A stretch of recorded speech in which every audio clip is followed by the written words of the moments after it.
Hello everyone. গতকাল সন্ধ্যাবেলা আমি আর অর্জুন বেরিয়েছিলাম ঘুরতে। তো ঘুরতে বেরোনোর পর ভাবছিলাম কোথায় যাব এই ভাবতে ভাবতে আমরা ডিসাইড করলাম যে মন্দির যাওয়া যাক। হ্যাঁ, তারপর আমরা চলে গেলাম স্কন মন্দির। তো দেখো, স্কন মন্দিরটা খুবই সুন্দর একটা জায়গা। তো আমি ক্যামেরায় এত সবটা ধরতে পারিনি, বাট তুমি সামনে থেকে যদি যাও দেখবে খুবই ভালো লাগে, একদম মনটা শান্তিই হয়ে যায়। তারপরে মন্দিরের ভিতরকে আমরা প্রণাম করলাম, কিন্তু যেহেতু ভিতরে ক্যামেরা করা অ্যালাউ ছিল না, তার জন্য আমরা ভিডিও করতে পারিনি। তারপর সেখান থেকে বেরিয়ে নিয়ে আমি গেলাম তোমাদের এই হ্রদটা দেখাতে। দেখো হ্রদটা কত সুন্দর না, দারুণ, মানে খুবই ভালো লাগে। এখানে গিয়ে তুমি ফটোও তুলতে পারো। আর দেখো পুকুরটা, এই পুকুরের মধ্যে অনেক মাছ আছে। মাছগুলো যদিও কাউকে ধরতে দেয় না, বাট দেখতে খুব ভালো লাগে, তুমি দেখতে পারো।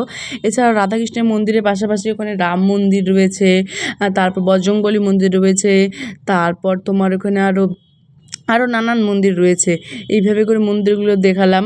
তারপরে ওখান থেকে আমি চলে গেলাম আমার সবথেকে পছন্দের জায়গায়, মন্দিরের মধ্যে এই জায়গাটা আমার খুবই সুন্দর লাগে। কত কিউট না।